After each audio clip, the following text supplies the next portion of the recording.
Untuk menjatuhkan salah satu Yonko di dunia baru, Luffy beraliansi dengan Trafalgar Law dan sekarang mereka sedang berada di Dressrosa. Luffy yang awalnya mengikuti memperebutkan buah merah-merah sekarang menuju ke istana Doflamingo untuk mengambil kembali Law yang telah ditangkap Dovi.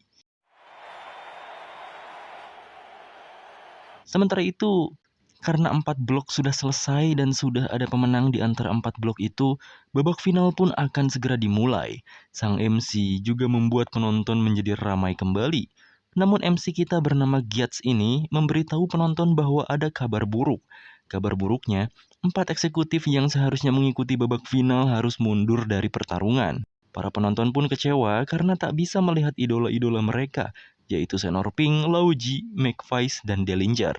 Tapi Gates juga menambahkan, walau 4 eksekutif tak hadir, sudah ada seseorang yang lebih gila yang akan menggantikan mereka berempat, yaitu Diamante.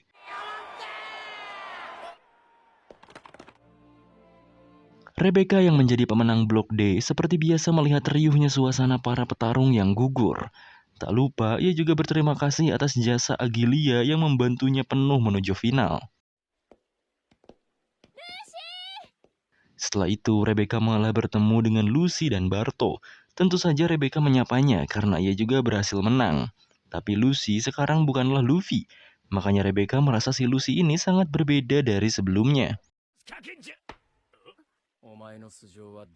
Lucy yang sudah digantikan oleh Sabo akhirnya berbicara bahwa ia sudah mengetahui latar belakang Rebecca. Makanya Sabo mengatakan bahwa ia akan sedikit mengacau dan berharap Rebecca salah langkah. Sabo juga merasa hal yang serupa dengan Luffy. Penduduk negeri ini hanya baik di depannya saja. Dan tentu ia jadi mengingat kampung halamannya saat ia bersama Ace dan Luffy tumbuh, yaitu Grey Terminal. Balik Luffy, mereka dibantu oleh Violet yang nyatanya memiliki akses masuk ke dalam istana. Tapi Luffy dan lainnya tak diperbolehkan karena beresiko tinggi untuk ketahuan. Zoro juga baru ingat kalau Violet adalah wanita yang membantu Sanji sebelumnya. Kinemon juga memastikan bahwa peta yang diberikan Sanji sebenarnya berasal dari Violet. Makanya, ia langsung nanya apa sebenarnya tujuan Violet. Violet pun menjawab bahwa ia adalah anak buah Doflamingo. Wika juga menambahkan bahwa Violet hanyalah berpura-pura mengkhianati Doflamingo. Munculnya Wika membuat Violet kaget karena mereka berdua saling mengenal. Violet juga memberitahu bahwa ia mengetahui semuanya, mulai dari rencana SOP dan lainnya berkat kekuatannya.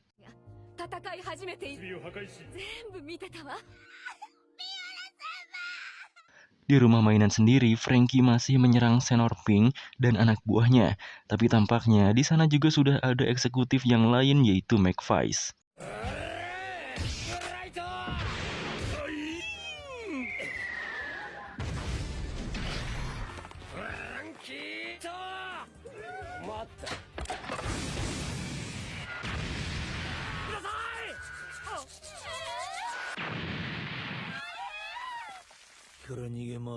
Frankie juga berhasil membombardir mereka walau bertarung dengan gayanya yang lawak.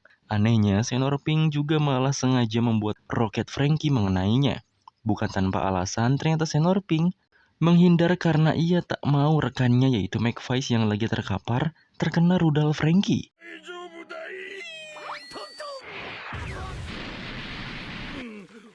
Saat Frankie berhasil menghindar dari McVice, angkatan laut yang dipimpin Bastille malah datang dan berusaha menangkapnya.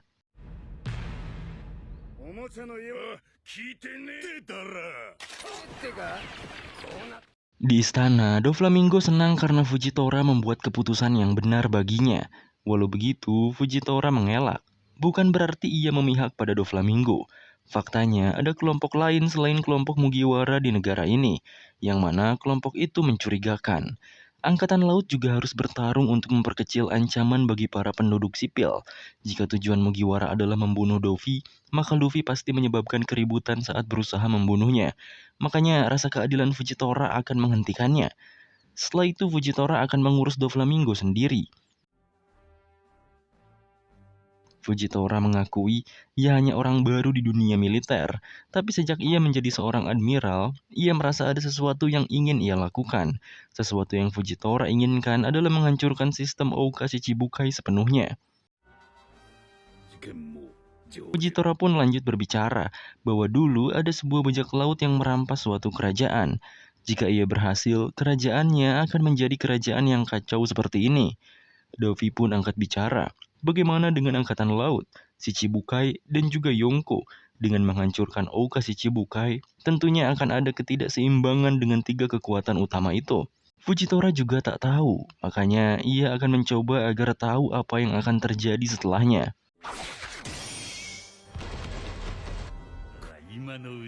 Fujitora juga meminta agar mereka mengakrabkan diri saja. Ia akan mencoba membantu negara ini demi penduduk. Tak peduli apapun kesalahan dari negara ini yang sudah terbongkar. Balik ke Luffy, mereka bertiga kaget bahwa Violet adalah putri Dressrosa dan anak dari raja. Jadi Rebecca adalah keponakannya, atau anak dari kakak Violet bernama Scarlet.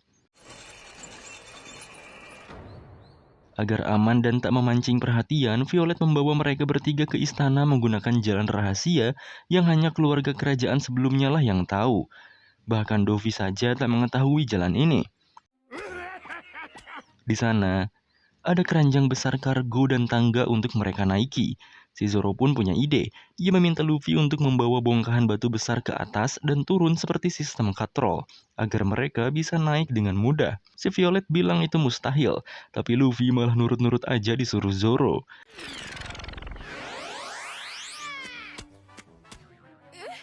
Di Colosseum sendiri, babak final akhirnya digelar. Koala juga menyempatkan diri untuk menonton Sabo sebagai Lucy.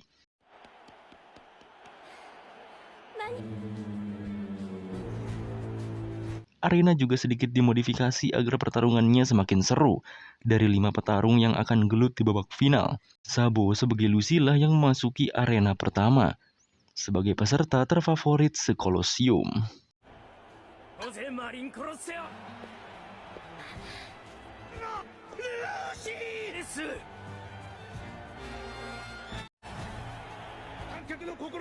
Peserta selanjutnya yang keluar sudah jelas si Barto yang ngikutin Sabo. Jesus Burgess juga jadi peserta ketiga yang masuk ke arena. Burgess juga tampaknya masih berpikir bahwa Lucy adalah Mugiwara. Suara teriakan akhirnya berubah menjadi hinaan, karena Rebecca menjadi peserta keempat yang masuk ke arena.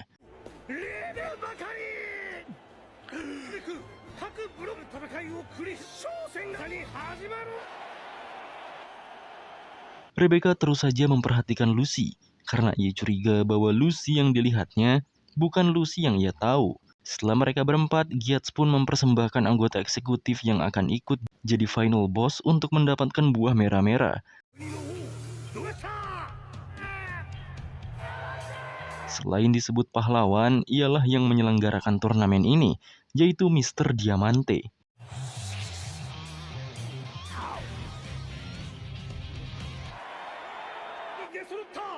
Empat peserta pemenang setiap blok pun sudah siap, ditambah satu anggota eksekutif.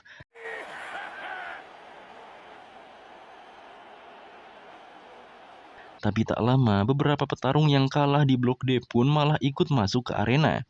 Mereka meminta pertarungan blok D diulang, karena merasa kemenangan Rebecca rada-rada aneh.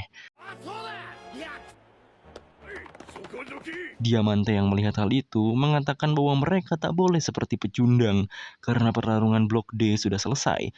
Makanya ia langsung menunjukkan skillnya sampai para petarung blok D itu mental ke air. Ia juga mengakui bahwa dirinya pemakan buah iblis Hira-Hira. Semua yang ia sentuh akan menjadi bendera, bahkan dirinya sendiri.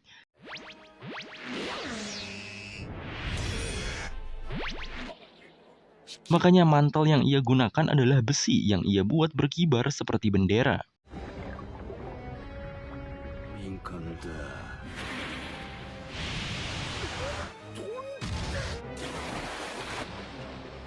Selain itu, Diamante juga memperkenalkan ikan petarung yang jauh lebih kuat dari sebelumnya. Ikan petarung di babak final ini lebih besar dan tentunya lebih ganas. Hadiah utama yaitu buah iblis merah-merah juga dibawa oleh salah satu ikan itu. Jadi para peserta harus menangkap ikan itu untuk mendapatkan buah iblisnya selain bertarung satu sama lain. Dan pertarungan pun dimulai.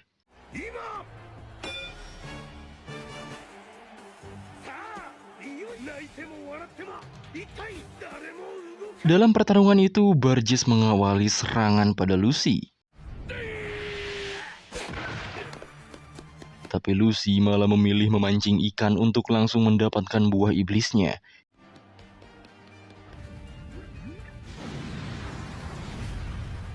Ikan pertama yang menyambar Lucy bukan ikan yang membawa hadiahnya. Jadinya ia hanya menghempaskan mereka. Ikan itu juga mengarah pada Barto dan dengan bari-barinya, ia dengan mudah melempar ikan itu.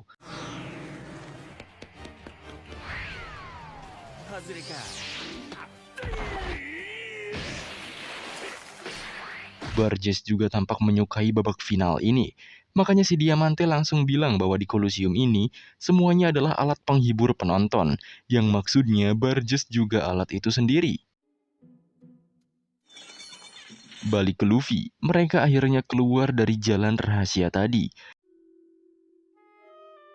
Di sana mereka juga menemukan pintu masuk ke benteng istana. Kata Violet mereka harus naik sekali lagi untuk ke istana langsung.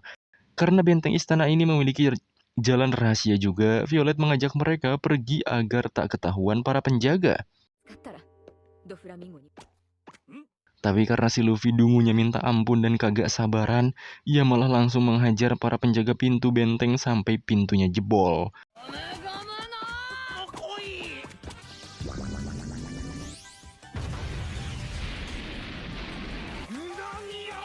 Karena udah tanggung dan pasti ketahuan anggota eksekutif, Violet pun langsung mengikuti Luffy.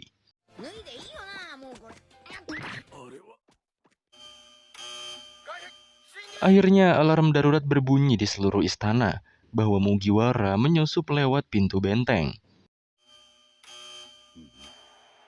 Tentu saja si Luffy yang sedang nonton Lucy di Colosseum mendengar alarm itu. Baby Five juga memastikan kembali, karena Luffy sedang bertarung di Colosseum sebagai Lucy. Luffy dan lainnya pun langsung membantai para kroco di dalam sana.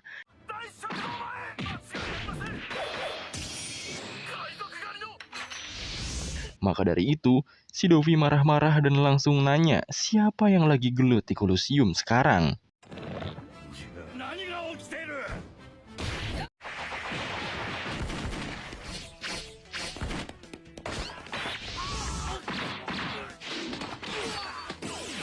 Wika yang bersama Zoro hampir saja terlempar. Untungnya dapat ditangkap Kinemon. Zoro juga meminta Kinemon buat jagain Wika.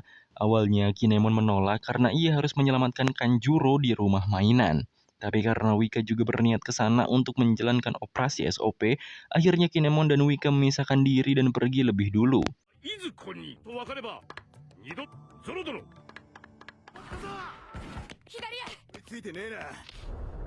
Di lorong benteng itu, tiba-tiba saja lilin padam dan terasa seperti gempa.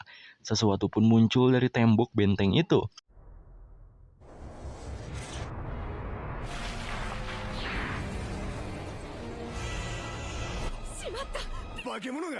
Kata Violet, ia adalah Pika. Pika adalah pemakan buah isi-isi dan menjadi manusia batu. Si Pika pun langsung menyerang mereka bertiga.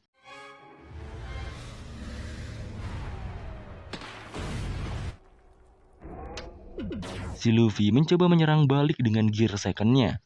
Walau bisa dihancurkan, Pika kembali bangun dengan mudahnya.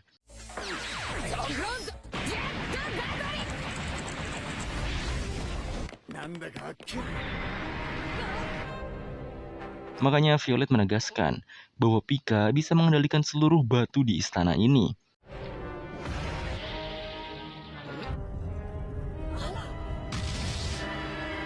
Di rumah mainan, angkatan laut terus menembaki Franky. Si si Senor Pink juga bertanya, mengapa angkatan laut bisa masuk ke sana? Hal itu dikarenakan mereka hanya mengincar Frankie saja, karena Senor Pink agak mengganggu tugas mereka untuk menangkap Frankie. Para angkatan laut pun mengerahkan pistol mereka pada Senor Pink.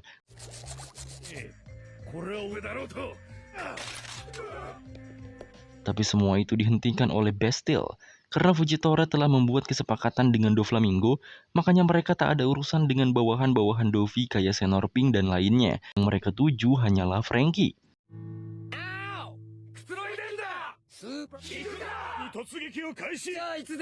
Frankie juga super siap melawan mereka.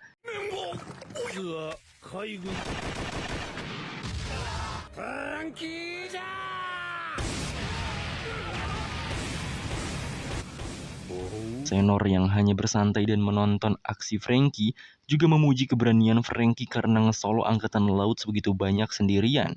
Dikarenakan si Frankie punya kekuatan rawa rontek dari baja, Bastille meminta bawahannya membakar saja sekalian. Dan tampaknya api itu memberikan damage pada Frankie.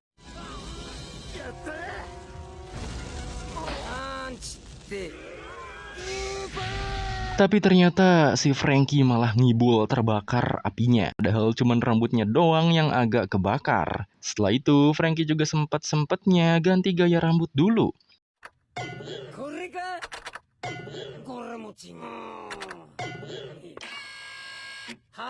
Angkatan laut pun kembali menyerang, karena mereka merasa Frankie mempermainkan mereka. Senor juga tersenyum melihat betapa kuatnya Frankie.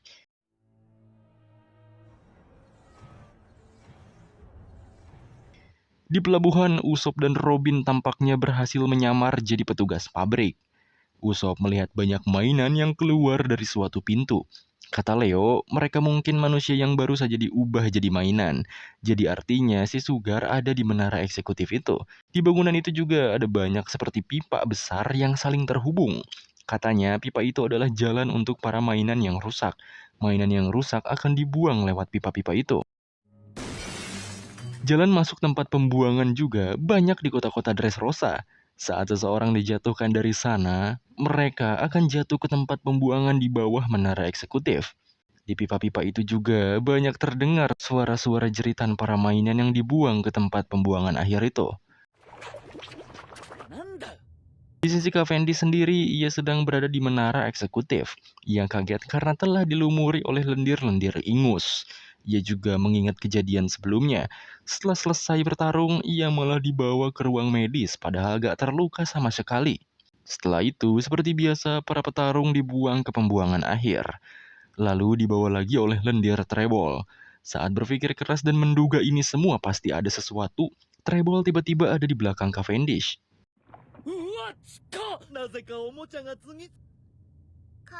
Bukan hanya Trebol, si Sugar juga ada di sana.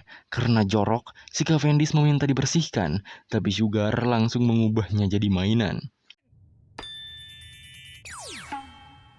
Sugar juga langsung memprogram Cavendish untuk tidak melawan manusia dan nurut pada keluarga Don Quixote. Awalnya Cavendish masih bisa berkata kebingungan dan meminta dikembalikan, tapi saat Trebol menyuruhnya bekerja dan tak boleh membantah, Cavendish jadi tak bisa berbicara banyak termasuk tak bisa membantahnya. Trebol juga mengatakan bahwa tak ada lagi yang mengingat mainan ini, bahkan Trebol sendiri tak ingat. Tapi intinya mainan ini alias si Cavendish harus bekerja dengan giat untuk Doflamingo sampai mati. Cavendish tak bisa membantah, ia hanya berjalan keluar untuk bekerja sesuai perintah mereka. Selain Cavendish, Sai juga dipaksa bekerja dengan tubuh bonekanya. Hack juga tak bisa menghubungi Koala. Begitu juga dengan Elizabeth II yang malah bekerja kayak budak padahal seorang raja. Di sisi Usopp dan Robin juga sudah mengendap-endap masuk ke pintu menara eksekutif. Di sana mereka sudah melihat Sugar dan Trebol. Leo juga menunjukkan anggur palsu yang terbuat dari cabai terpedas di dunia. Rencananya mereka akan memasukkan anggur palsu itu ke dalam mangkuk anggur Sugar, karena mereka tahu Sugar sangat menyukai anggur. Mereka juga sudah eksperimen pada rakyat Tontata sendiri atas anggur palsunya, dan hasilnya 18 orang sekarat. dan sisanya tak sadarkan diri. Dengan begitu, Leo akan mengambil tugasnya. Ia akan membuat Sugar memakan anggur palsu itu. Setelahnya, semua mainan akan berubah jadi manusia, dan kebusukan Dovi akan terungkap. 心の準備を海賊ドフラ表すとき捨ててやるです。 Saat mereka bersiap, si Trebol sepertinya terganggu oleh lalat.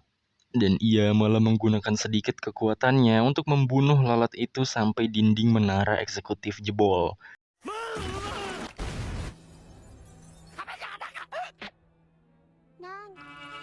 Jelas saja kekuatannya cukup gila. Bahkan ketika Robin melihat mayat lalatnya, lalat itu mati hanya terkena sedikit lendir dari Trebol. Walau begitu, Leo tetap akan pergi dan dengan kecepatannya ia hampir tak terlihat sama sekali.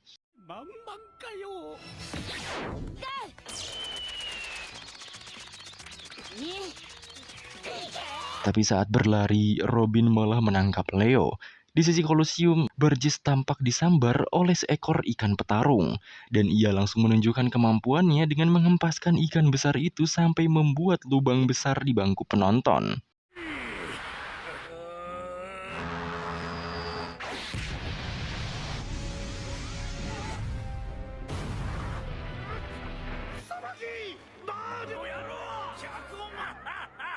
Ikan petarung yang dibawa hadiahnya juga muncul, yang ternyata ia memiliki simbol 01 di dahinya.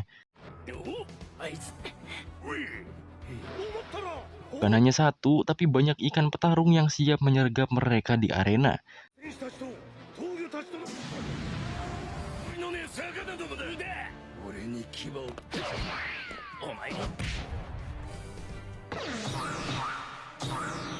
Dari semua ikan petarung yang menyerang para peserta, secara kebetulan ikan 01 malah menargetkan Rebecca.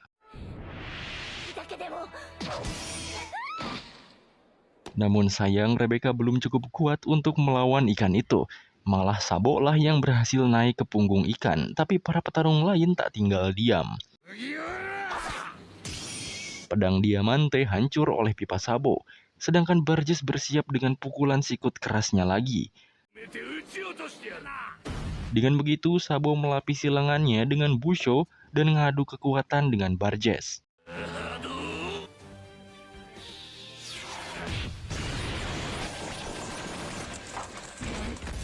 Sabo berhasil menghancurkan pelindung tangan Burgess dan membuat setiap orang bereaksi berbeda-beda. Dari Barto yang makin kagum, Diamante yang mulai curiga karena gaya bertarung Mugiwara berbeda, dan Rebecca yang menyadari bahwa pertarungan ini bukanlah levelnya.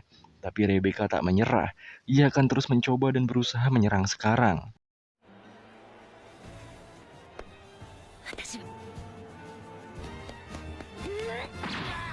Di sisi prajurit mainan yang sedang di lift, ia berhasil mengalahkan semua kroco di sana. Tapi semua itu sirna ketika anggota eksekutif yaitu Laoji tanpa sengaja berada di sana.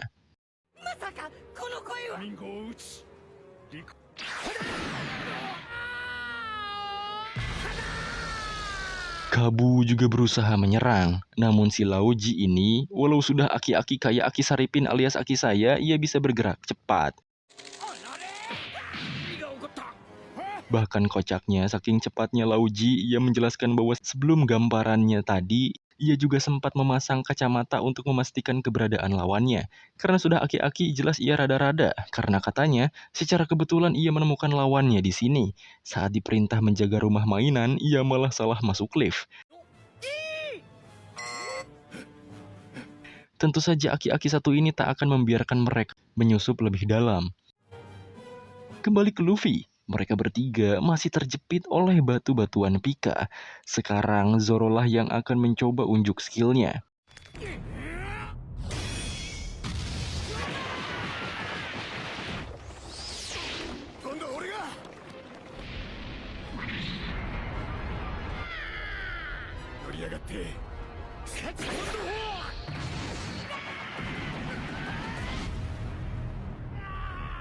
Getaran tadi jelas sampai terasa ke Kinemon. Di situ juga si Wika baru bisa ngomong kalau si Kinemon ini salah jalan. Harusnya mereka naik ke atas karena hanya ada satu jalan ke bawah tanah. Karena ketularan si Zoro, Kinemon akhirnya memutuskan balik lagi untuk ke atas. Tapi masalahnya penjagaan di lift sangat ketat. Wika mungkin bisa masuk, tapi Kinemon akan sulit karena manusia besar. Makanya dari itu si Kinemon memanfaatkan kemampuannya lagi yaitu pengubah benda menjadi baju.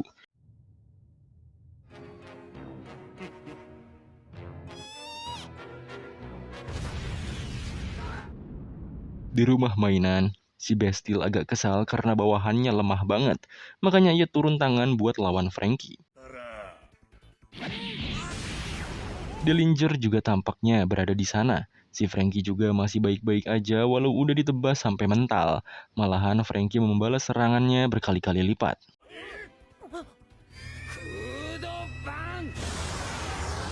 Senor juga sudah menduga bahwa angkatan laut saja tak bisa menanganinya.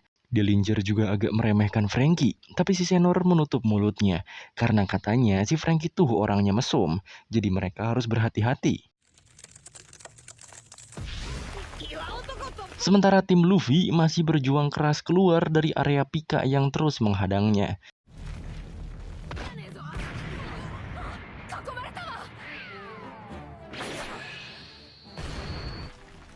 Karena Pika ngebuat mereka kehabisan waktu, makanya Zoro akan menahannya di sini, sedangkan Luffy akan pergi bersama Violet.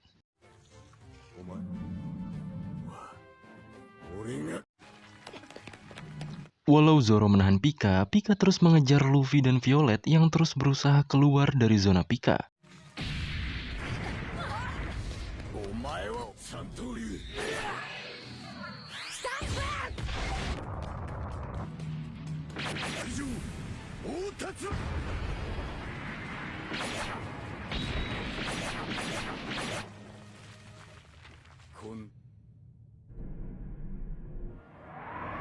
Sekarang Pika menghilang. Zoro pun menggunakan Kenbun Shokunya lalu merasakan keberadaan Pika.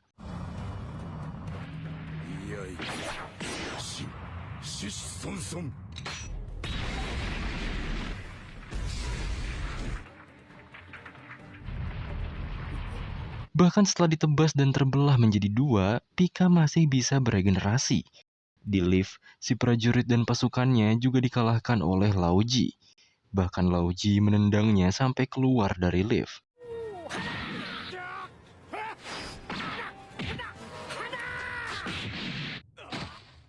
Keadaan pun memburuk karena prajurit mainan saja tumbang.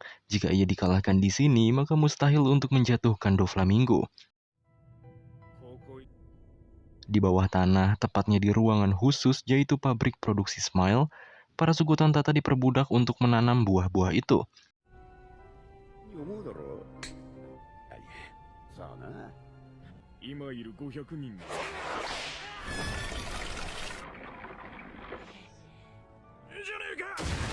Jika mereka lalai, maka petugas mencambuk mereka dengan jahat. Saat petugas mengecek hasil akhir dari buah Smile-nya, ia marah karena buah itu masih mentah. Petugas itu marah karena seharusnya suku Tantata bisa menanam apapun. Salah satu kurcaci itu pun meminta maaf, karena buah Smile bukanlah buah alami, jadi mereka kesulitan untuk menanamnya. Mereka juga tak diberikan istirahat sama sekali, bahkan makanan untuk para kurcaci saja tak layak dimakan. Untuk mengatasi keluhan pekerjanya, si petugas malah melakukan drama. Ia mengatakan bahwa pekerjaan keras yang mereka lakukan untuk menyembuhkan penyakit putri suku Tantata sendiri yaitu menseri. Karena buah Smile lah obatnya. Tentu saja, para kurcaci yang polos mempercayai kebohongan itu.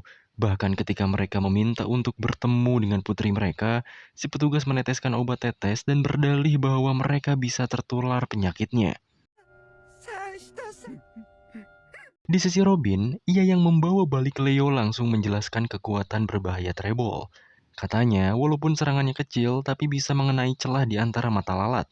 Yang artinya, penglihatan dinamis Treble dan kemampuannya tak boleh diremehkan. Jadi akan sangat bahaya jika mendekati Sugar saat Treble berada di dekatnya. Makanya, tugas mereka sekarang adalah memisahkan Treble dari Sugar dulu. Rencana pemisahan Treble dari Sugar pun dimulai. Pasukan Pingbi berusaha mengacau di pelabuhan. Lalu Robin sebagai petugas palsu mengadu bahwa ada bajak laut yang mengamuk soal harga di pelabuhan. Katanya para bajak laut itu ingin bertemu dengan Treble dan bernegosiasi soal harga. Treble pun menanggapinya. Mengapa para bajak laut yang mengacau itu tak takut dengan nama Joker? Dan sepertinya mereka memiliki nyali yang besar. Selain itu, awalnya Treble sedikit curiga karena petugas pelapornya berbeda. Untungnya, Robin kembali berdalih bahwa petugas pelapor biasanya sedang istirahat. Ditambah dalam kekacauan itu terdapat korban. Alhasil, si Treble percaya dan berniat ke tempat yang dituju.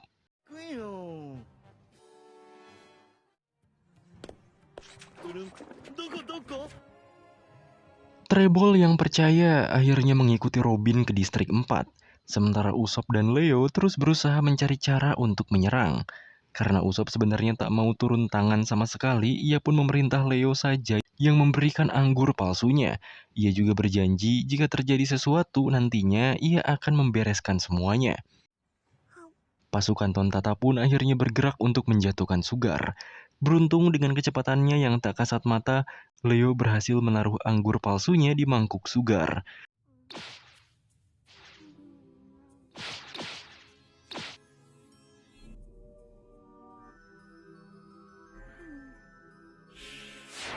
Setelah sekian menit mereka menunggu Sugar mengambil anggur palsunya, si Sugar malah membuang anggur itu.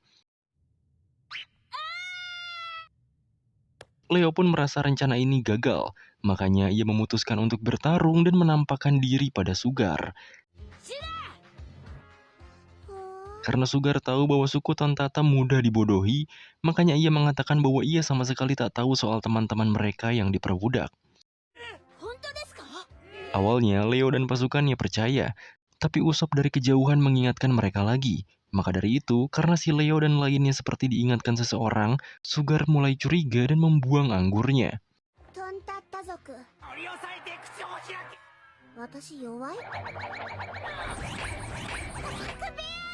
Namun dengan mudah si Sugar mengubah sebagian pasukan Leo menjadi mainan dan memprogram mereka untuk patuh padanya.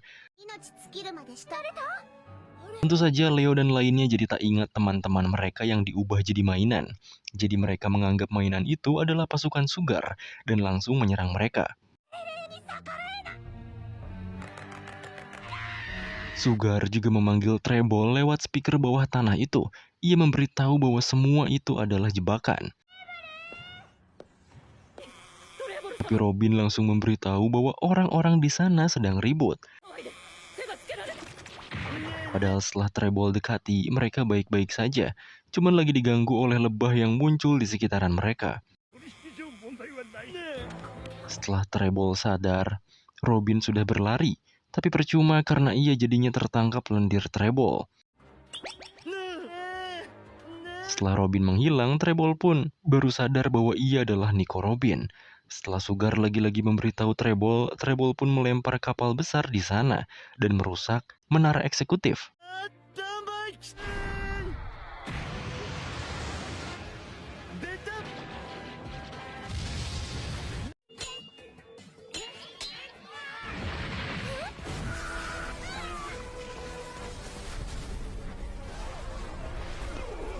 Tentu saja daya hancur dari besarnya kapal itu membuat menara eksekutif hampir runtuh.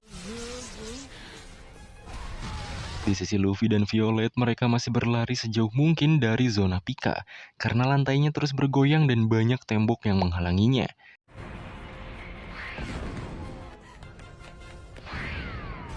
Sesekali Violet bertanya soal Zoro. Seperti biasa, Luffy yang benar-benar mempercayai krunya mengatakan bahwa Zoro akan baik-baik saja. Jadi Violet tak perlu mengkhawatirkannya.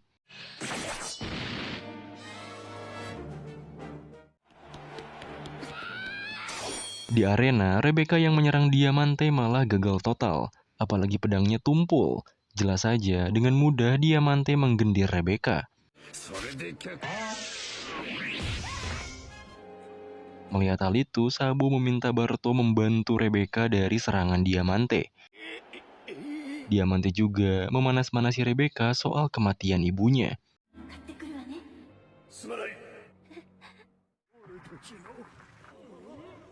Semua orang di pelabuhan itu pun bingung. Apa yang terjadi dengan Treble sampai melempar kapal sebesar itu? Sementara Robin berusaha membangunkan Usopp.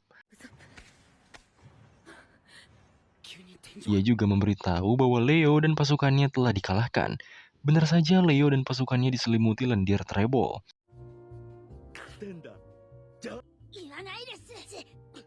Treble juga menginterogasi mereka dan meminta mereka mengatakan bahwa mereka dibantu seseorang. Lagi-lagi, Treble berbohong bahwa ia sepertinya mengenal teman Leo yang membantunya. Makanya Leo refleks mengatakan bahwa orang yang membantunya adalah Usolen. ですか？ Pokoknya si Leo jadi ngasih tahu rencana mereka sampai memberitahu soal prajurit mainan. Karena tekad Leo dan terus berbicara soal menjatuhkan raja sekarang, Treble pun membakar lendirnya yang mudah terbakar itu, sehingga terjadi ledakan besar. この作戦を成功へ。絶対。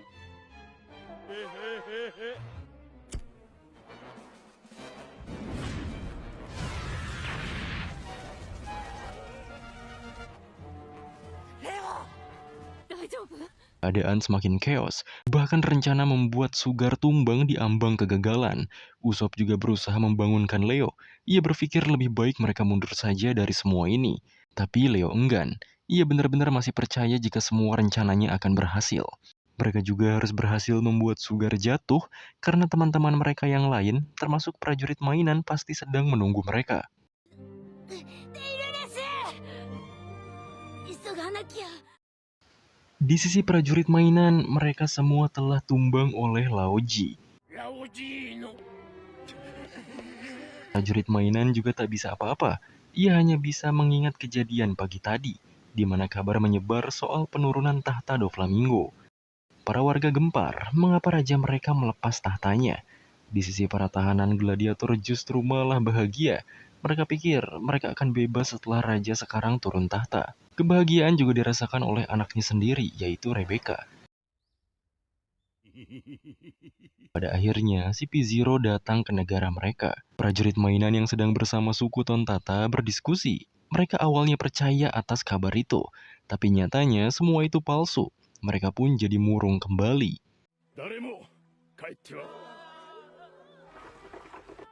Berbeda dengan warga yang tak tahu apa-apa, mereka justru malah senang karena berita pagi tadi adalah berita palsu. Prajurit mainan juga berusaha berkomunikasi dengan Rebecca. Ia tahu Rebecca pasti emosional karena berita itu palsu. Frustasi dan kehilangan harapan juga dirasakan para gladiator tahanan. Sepertinya mereka hanya menunggu takdir untuk dieksekusi saja. Rebecca juga sangat menggebu-gebu berniat mengikuti turnamen untuk mendapatkan buah iblis merah-merah. Karena dengan buah iblis itu, mereka sepertinya bisa melawan Doflamingo. Daripada harus menunggu waktu yang tak pasti, sepertinya memperjuangkan kemenangan 1000 kali beruntun yang sepertinya hanya bisa dilakukan oleh sang legenda yaitu Kiros, yang bahkan mungkin Kiros hanyalah karangan belaka. Si prajurit menolak Rebecca untuk mengikuti turnamennya, karena Rebecca bisa mati di sana. Pokoknya mereka beradu mulut. Prajurit mainan tak mau Rebecca mengikuti turnamen karena berbahaya, sedangkan Rebecca sendiri berniat ikut karena tak ada pilihan lain selain mendapatkan buah merah-merah agar mereka semua bisa merdeka. Mereka adu mulut, sampai Rebecca mengatakan bahwa prajurit mainan bukanlah ayahnya, tanpa tahu ia adalah ayahnya sendiri. Apalagi Rebecca menyinggung rencana si prajurit untuk berperang melawan Dovi bersama suku Tontata. Gak akan bisa diharapkan dari mainan yang bahkan hanya memiliki satu kaki saja. Karena cukup sakit hati, prajurit mainan pergi dari hadapan Rebecca. Padahal Rebecca mengatakan hal itu karena ia juga tak mau prajurit mainan berperang dengan Doflamingo. Karena risikonya juga sama-sama bahaya, yaitu kematian. Laoji yang masih berdiri dengan gayanya yang aneh merasakan getaran dari Pika. Kelengahan itu membuat Kabu dan rekannya yaitu Rampo membawa pergi prajurit mainan. Sedangkan pasukan sisanya berusaha menahan Laoji. Kembali ke Usopp. Usopp masih heran mengapa Leo dan lainnya masih saja denial dengan semua rencananya. Kenapa mereka juga sangat percaya pada komandan mereka yang tak lebih dari sekedar mainan saja. Si Leo pun menjelaskan bahwa sebenarnya si prajurit mainan adalah orang pertama yang diubah jadi mainan di kerajaan ini. Tapi Sugar melakukan kesalahan besar karena lupa membuat program pada si prajurit. Sehingga si prajurit menjadi mainan yang merdeka dan bebas. Kesalahan Sugar itu membuat prajurit mainan jadi satu-satunya orang di negara ini yang memberontak. Karena itulah selama 10 tahun ini ia bertarung sendirian. Jika bukan karena dia, mungkin para mainan bisa menerima kenyataan pahitnya saja dan menjadi budak sampai mati. Dan mereka suku Tontata tak akan mengetahui apapun soal kebusukan Doflamingo. Maka dari itu, hanya dialah yang bisa dipercaya. Saat ini, tak ada seorang pun yang mengingatnya. Tapi dulu ia dikenal oleh banyak orang, karena ia adalah Kiros, seorang gladiator terkuat yang pernah ada dalam sejarah Colosseum. Itulah identitas asli komandan mereka yang berwujud prajurit mainan. Balik ke Zoro, ia masih berusaha menahan Pika walau tak ada habisnya.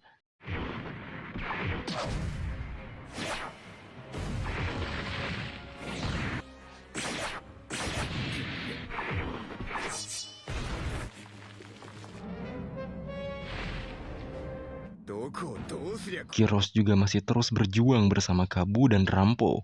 Tujuan mereka sekarang adalah menuju Doflamingo. Walau terdengar mustahil, mereka akan mengusahakannya.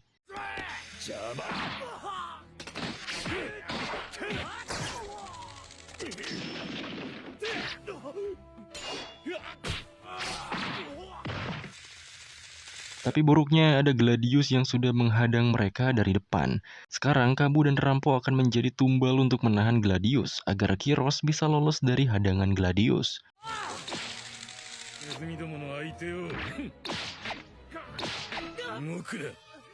Tapi mereka berdua sayangnya malah diledakkan oleh Gladius. Bahkan perjuangan kabur Kiros gagal.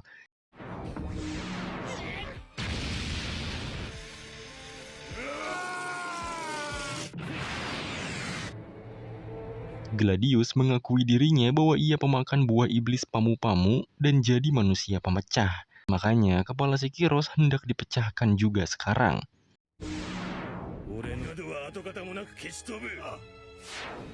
Saat nyawa di ujung tanduk, kebetulan Luffy datang dan menendang keras Gladius.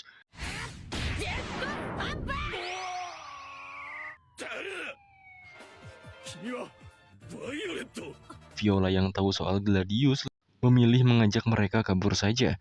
Mereka harus ke ruangan suite sekarang. Kebetulan si Kiros juga bertanya mengapa Viola melakukan hal ini. Sedangkan Viola lebih terkejut karena Kiros mengenal nama aslinya. Viola juga memberitahu bahwa ia sudah tahu semua apa yang dilakukan prajurit mainan dan suku Tontata dengan kekuatannya. Apalagi, Viola jadi saksi bisu atas jasa prajurit mainan yang membesarkan Rebecca setelah Scarlet meninggal. Tentu saja Gladius tak diam. Ia membuat pemecah sehingga serpihannya mengenai Violet.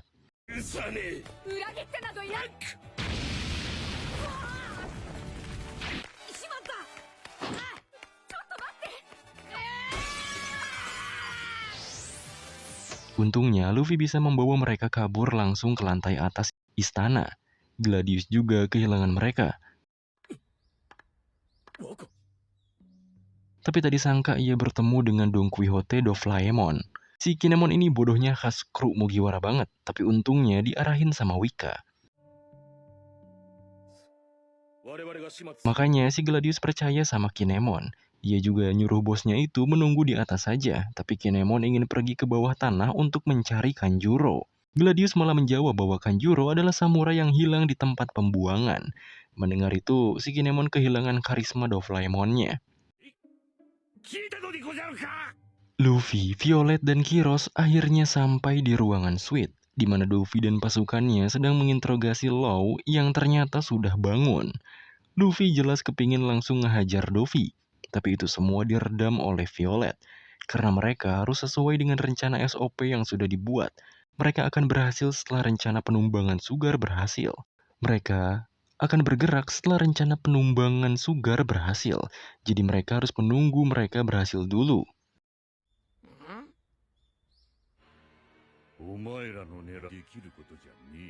Di sisi Luffy, ia terus menginterogasi Law. Awalnya, ia berpikir bahwa Law hanya berniat menghancurkan pabrik Smile saja. Tapi nyatanya, kelompok Mugiwara malah bekerja sama dengan suku Tontata Greenbeat. Lalu bagaimana bisa mereka menyusup ke ruang bawah tanah? Apalagi sampai berencana menjatuhkan Sugar. Tentunya ini di luar prediksi Luffy.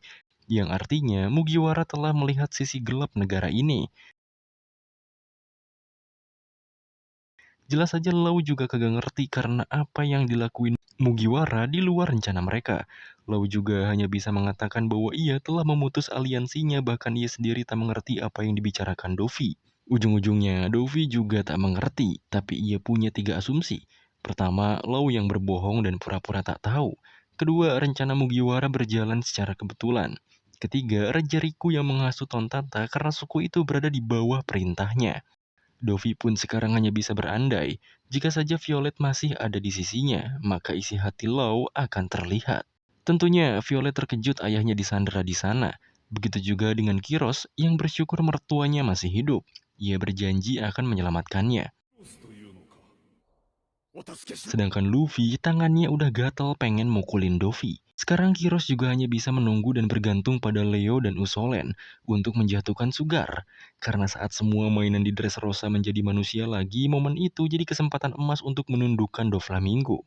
Tapi pada faktanya, pasukan Leo sendiri semuanya sudah tumbang.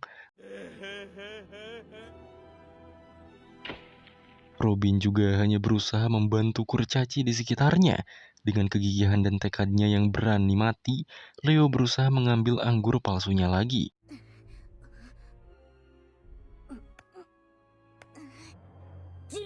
Leo dan pasukannya pun kembali bangkit. Mereka kembali menghadap pada Sugar dan Treble. しつこい作戦を成功させな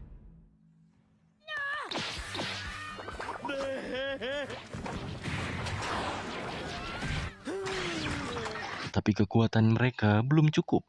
Lagi-lagi mereka diledakkan Treble dan diserang pasukan beruang mainan Sugar. 誰か助けて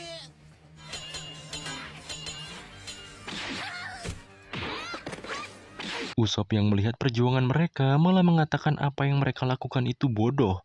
Hal itu juga divalidasi Robin, tapi baiknya ia menyukai suku Tontata. Makanya Robin berusaha membantu Leo dengan mengunci Treble dan Sugar oleh kekuatannya. どうせフルー なんだあんな Leo pun memiliki kesempatan memasukkan anggur palsunya ke mulut Sugar. Tapi sayang, Sugar berhasil menepuk lengan Robin yang tumbuh di tubuhnya. Dan Robin malah jadi mainan. Dan ujung-ujungnya perjuangan mereka gagal lagi.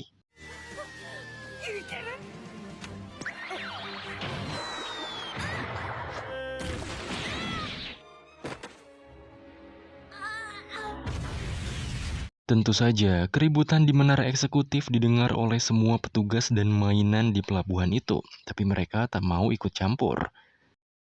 侵入者だそうだちはね何度向かってくるんだ Leo dan pasukannya telah dijatuhkan. Sedangkan Robin malah jadi boneka dan semua orang jadi tak mengingatnya lagi.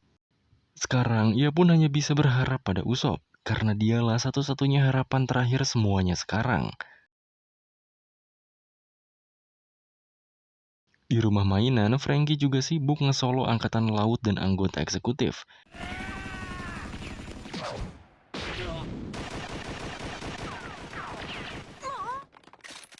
Ia bertarung sendirian. Dengan keadaan yang babak belur, ia tetap percaya operasi SOP bisa berhasil dilakukan. Tak ada pilihan lain selain menunggu operasi SOP berhasil dilakukan. 黙れよしろ作戦はおめえらに任せる Di sisi lain, Violet panik dan pucat ketika melihat dengan kekuatannya. Suku Tontata dijatuhkan begitu saja, dan operasi SOP nyaris gagal sepenuhnya. Luffy pun mengatakan, seharusnya ada krunya di sana. Violet juga mengiyakan hanya ada satu orang, yaitu si hidung panjang. Tapi tetap saja raut wajah Violet pucat setelah melihat apa yang dilakukan Usopp di sana. Namun, Luffy yang sangat percaya pada krunya menenangkan mereka. Baginya, selama ada temannya di sana, maka semua akan baik-baik saja. Ia yakin Usopp pasti bisa melakukan sesuatu. 食べさせようとしてた Kembali ke pelabuhan bawah tanah, Sugar sudah membuang jauh-jauh anggur palsunya. Sedangkan Leo yang sekarat terus percaya bahwa pahlawannya yaitu si Usopp akan jadi penyelamat mereka dan semua orang di Dressrosa sekarang. Sedangkan apa yang dilakukan Usopp benar-benar di luar nalar semua orang. Ia kabur dan menjauh dari area menara eksekutif. どこ行くどうしよっしゃ Ia tak memperdulikan pasukan Tontata dan semua rencananya. Di saat Robin yang terus berharap pada Usopp dan mencarinya, di saat Leo terus berharap Usolen menyelamatkannya, di saat Franky berharap operasi SOP-nya berhasil dan sedang berdarah-darah, bahkan di saat Luffy dan lainnya menunggu hasil dari operasi SOP, si Usopp lari bagaikan pengecut, yang ia pikirkan hanyalah dirinya sendiri. Ia harus berhasil melarikan diri sejauh mungkin. 穴から脱出するのはジュラあるっつってた。 Treble dengan speaker Denden Mushinya memerintahkan para bawahannya kembali bekerja. 仕事に戻れ。カットするね。 Para mainan di sana juga sudah tahu ada seseorang yang berusaha melawan keluarga Don Quixote.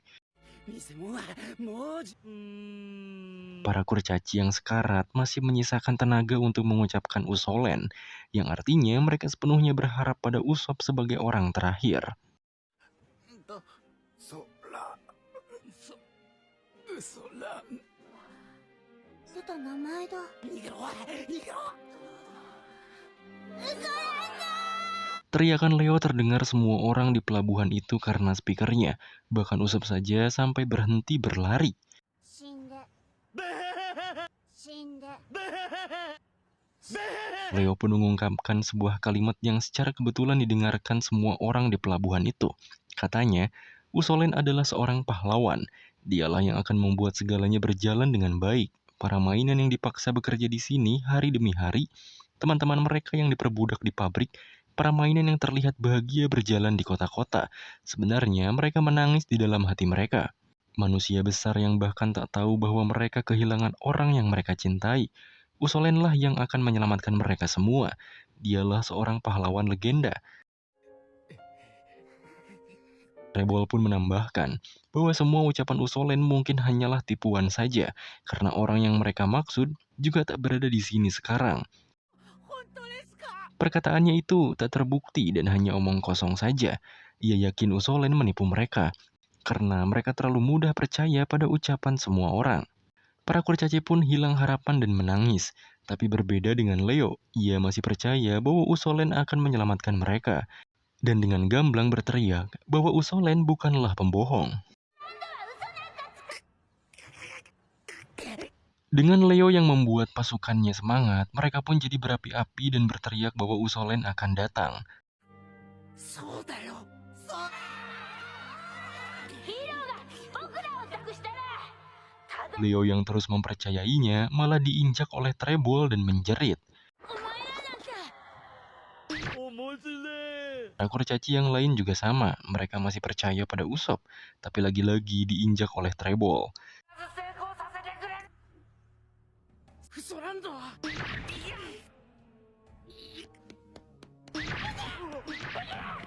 Teriakan mereka jelas didengar oleh semua orang, termasuk Usopp sendiri yang berusaha menutup kupingnya. 何かむごいこと。やめろ。しろお前ら。 Karena sudah tak tahan lagi, Usopp berteriak di hadapan Treble dan Sugar.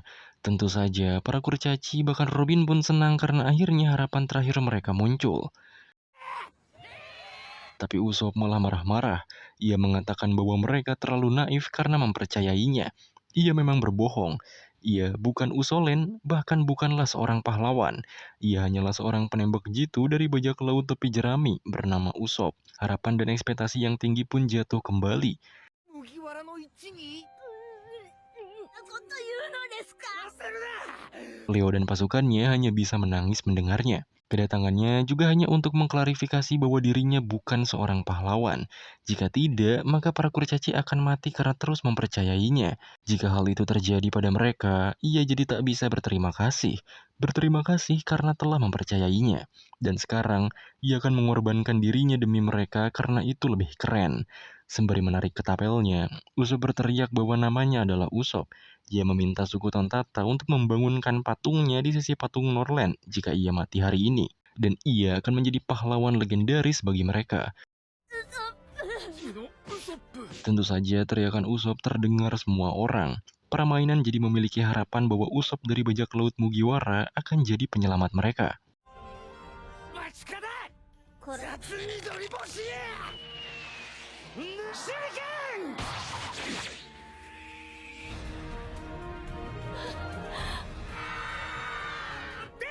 ウソップ。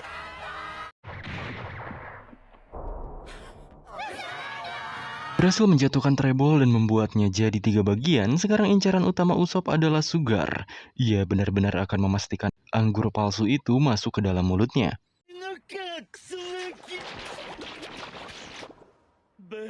Namun kenyataannya, Treble tak semudah itu dikalahkan.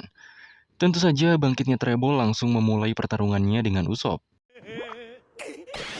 Balik ke Dovi, mereka masih mencari solusi atas rencana Mugiwara yang di luar pengetahuan mereka.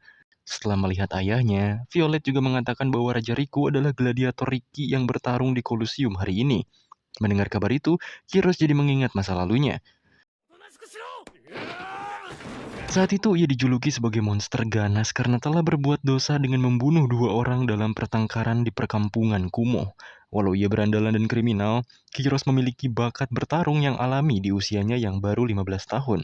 Saking kuatnya, bahkan pasukan kerajaan saja sulit untuk menaklukkan anak buas itu. Tapi Raja Riku malah berjalan pelan pada Kiros. Bahkan ketika Kiros melukai kepalanya, ia tak menyerang balik.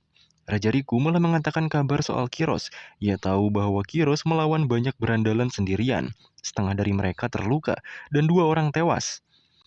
Kiros juga membela, karena katanya berandalan itu juga mengeroyok dan membunuh temannya. Jadi ia hanya membalaskan dendamnya saja, apalagi temannya itu sudah ia anggap saudara sendiri.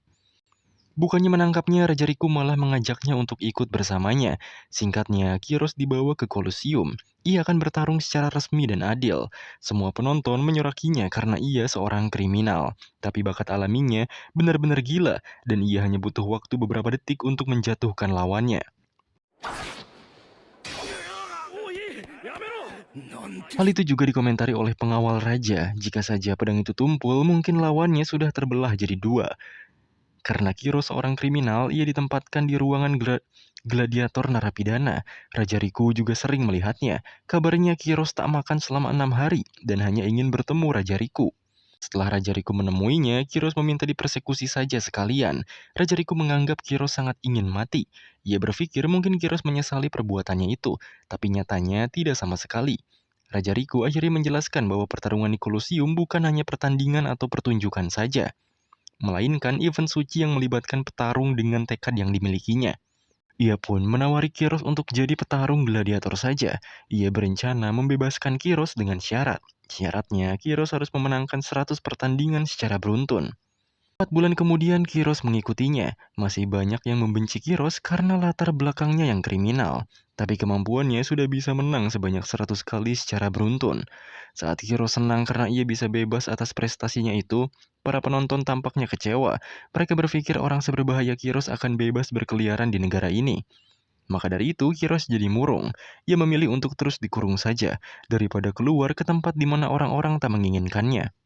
Saat itulah Raja Riku kembali menilai bahwa Kiros mulai memikirkan orang lain. Karena Kiros memutuskan menjadi petarung gladiator, saat ini ia memegang rekor tak terkalahkan sebanyak 200 kali. Bahkan setelah tahun keempatnya, di Colosseum, ia pun menjadi petarung legendaris dengan rekor tak terkalahkan sebanyak 1000 kali. Banyak orang juga yang mulai menyukai dan mendukungnya, namun ia masih mengalami trauma berat akibat masa lalunya yang buruk. Ia juga sering berziarah ke makam temannya itu dan menyesali perbuatannya di masa lalu. Bahkan ia sempat berharap agar semua orang melupakannya saja. Singkat cerita, Kiros berduel dengan gladiator misterius bernama Riki. Di tengah pertarungannya juga, Kiros sadar bahwa lawannya adalah Raja Riku. Akhirnya, Kiros mengalahkan Riku dengan sekali serangan tipis dan menjadi legenda hidup dengan rekor 3000 kali kemenangan beruntun. Kiros bertanya, mengapa Raja Riku malah ikut bertarung? Riku juga mengakui bahwa setelah dilatih oleh Kiros, ia merasa tambah kuat. Tapi setelah mengetahui bahwa lawannya adalah Riku, Kiros jadi lengah. Yang artinya, Kiros bukanlah monster. Seharusnya semua ini sudah cukup, karena Kiros sudah menghabiskan waktu 9 tahun di Colosseum ini.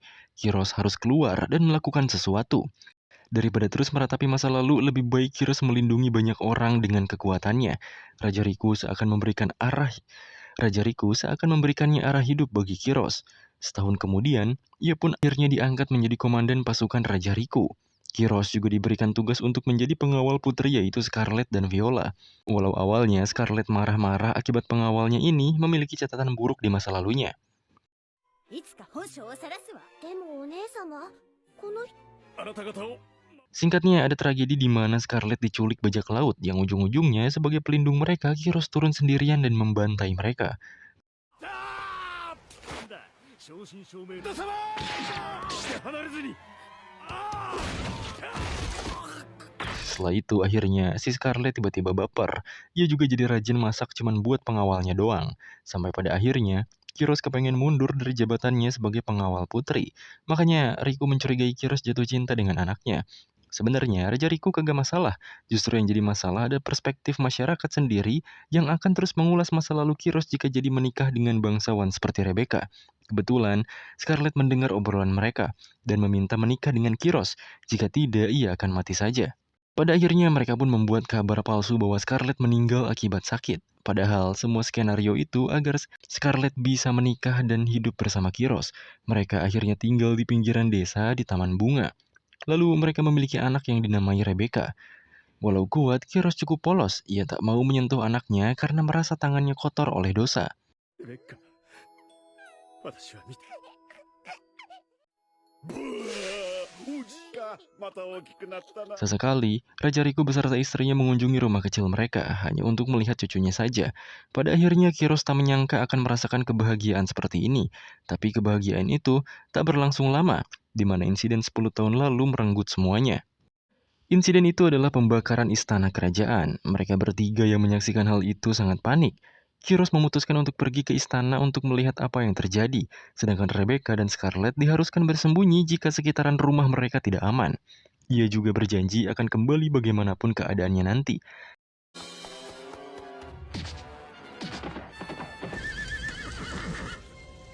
Kiros akhirnya sampai di istana, tapi di sana sudah ada kelompok bajak laut. Adik iparnya juga disekap. Monet yang basicnya adalah seorang pelayan juga malah memerintah Kiros untuk menemui raja baru mereka. こちらですどうぞ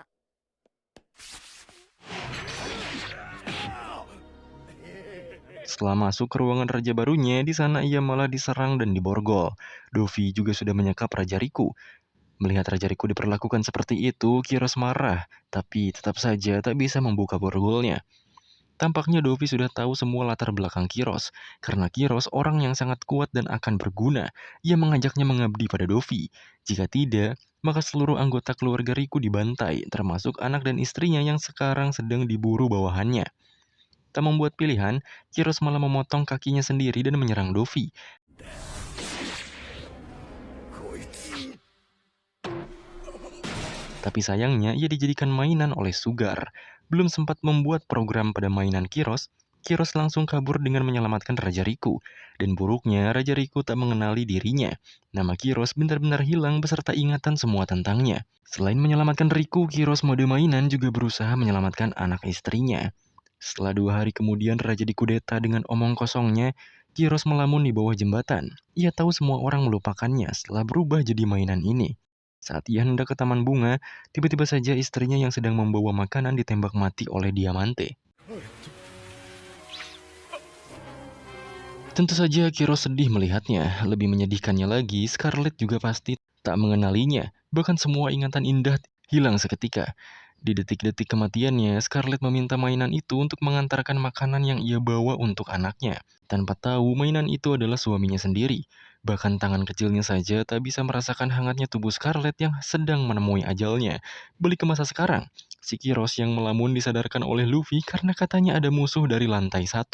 Sekarang keadaan mereka terjebak di 2 sisi, apalagi operasi SOP belum saja berhasil.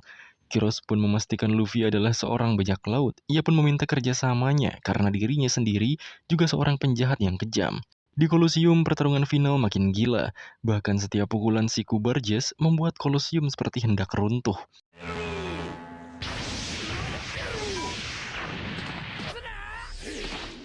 Diamante juga terus saja memprovokasi Rebecca soal kematian ibunya, sehingga si Rebecca bukan kena luka fisik, tapi luka mental.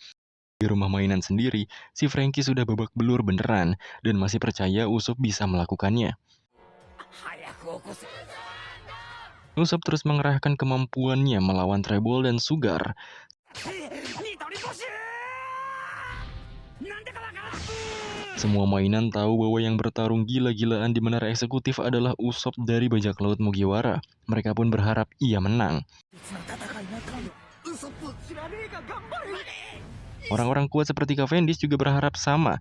Jika Usopp berhasil mengalahkannya, maka ia tak memiliki dendam lagi pada Luffy.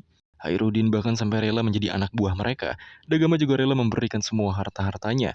Pokoknya semua orang di sini berharap Usopp memenangkan pertarungannya dan bisa mengubah mereka kembali menjadi manusia.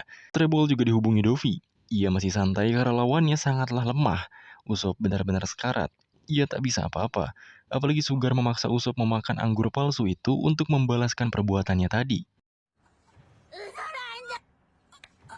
これはあんたが Saat satu negara berharap pada Usopp, Usopp sendiri malah terkapar. Tapi anggur palsu itu sangat pedas. Teriakan Usopp sampai menyalakan api dan mengagetkan Sugar sampai tak sadarkan diri.